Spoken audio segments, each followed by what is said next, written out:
ध्यान में अपने दुश्मनों को समझ लेना चाहिए, ताकि इससे हमें ताकत मिल सके और ये ज्ञान हो सके, ये समझदारी बन सके कि ये मेरे दुश्मन हैं और ये मुझे गिराना चाहते हैं। जब भी आप साधना करेंगे, खासकर जब आप मन को सुधारने के लिए कुछ करेंगे, योग ध्यान से जुड़ेंगे, सबसे पहली चीज़ जो आपके लिए होगी शरीर के स्तर पे,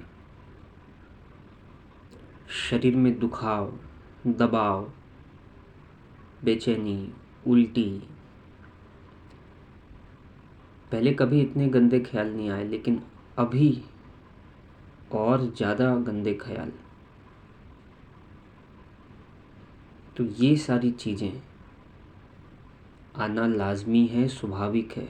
ये बाधा बन सकता है क्योंकि अब आपने मन में जो बैठे हुए मैल हैं उस पे काम करना शुरू कर दिया, तो अब धीरे धीरे उछल के आएंगे ऊपर और आपको दिखाएंगे कि ये है आपका मन जो कि दबा हुआ था।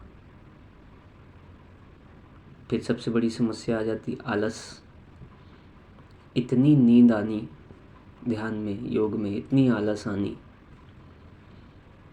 बस ध्यान मत करवाओ, कोई किताब पढ़वा दो, कोई फिल्म दिखवा दो, यहाँ वहाँ की गप्पें करवा लो, लेकिन ध्यान नहीं। मन को ठीक मत करो।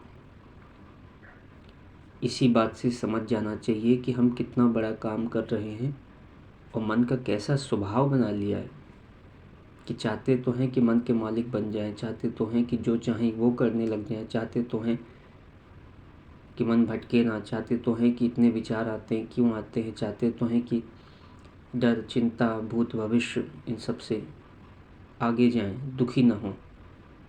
लेकिन काम ऐसा करते हैं कि उसके विपरीत ही सब होता है, क्योंकि मन को नहीं सुधारना चाहते। मन को सुधारने के लिए साधना करनी होगी, ध्यान है, योग है, शिक्षाएं हैं, उनको समझना, उनको पढ़ना। तो शास्त्रों के साहित्य हैं, उन सब को देखना, समझना।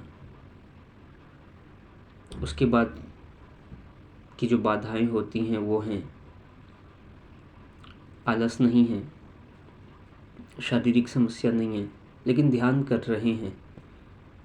और ध्यान में क्या कर रहे हैं? बस बैठे हुए हैं, भोग भोग रहे हैं। कहीं भूत में चले गए, कुछ ख्यालों में डूबे हुए हैं, कहीं भविष्य में चले गए, ख्यालों में डूबे हुए हैं। सुखद आया तो सुख भोगने लगे, दुखद आया तो दुख भोगने लग गए, फिर फंस गए। तो ये बहुत बड़ी समस्याएं हैं ध्यान के क्षेत्र में। इनको जितनी जल्दी समझ लें और जितनी जल्दी पूरे बल के साथ, पूरी समझदारी के साथ इनसे बाहर निकलने का प्रयत्न करने लग जाएं, उतनी जल्दी अपने मन को वश में करने लग जाएंगे, प्रज्ञा जगाने लग जाएंगे, सही गलत का बिल्कुल सही विश्लेषण करना सीख जाएंगे, तो जीवन सुचारू रूप से चलने लग जाएगा, फैसले सही हो जाएंगे।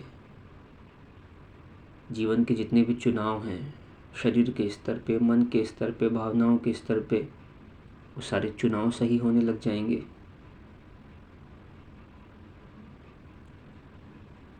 जैसे हम दुर्गा सप्तशती में पढ़ते हैं, शुंभ निशुंभ को देवी ने मारा। कौन है देवी? ये ध्यान और योग का मतलब ही क्या है? यही तो है कि आपके अंदर जो देवित्व है, जो देवता है, उसको उजागर करना।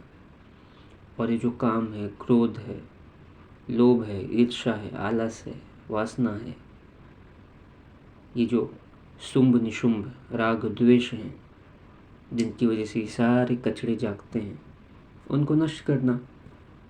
तो जब देवित्व आपके अंदर जागेगा, प्रकाश जागेगा, तो ये सारी चीज़ें अपने आप समाप्त होंगी। लेकिन हम प्रकाश को जगह ही नहीं देना चाहते।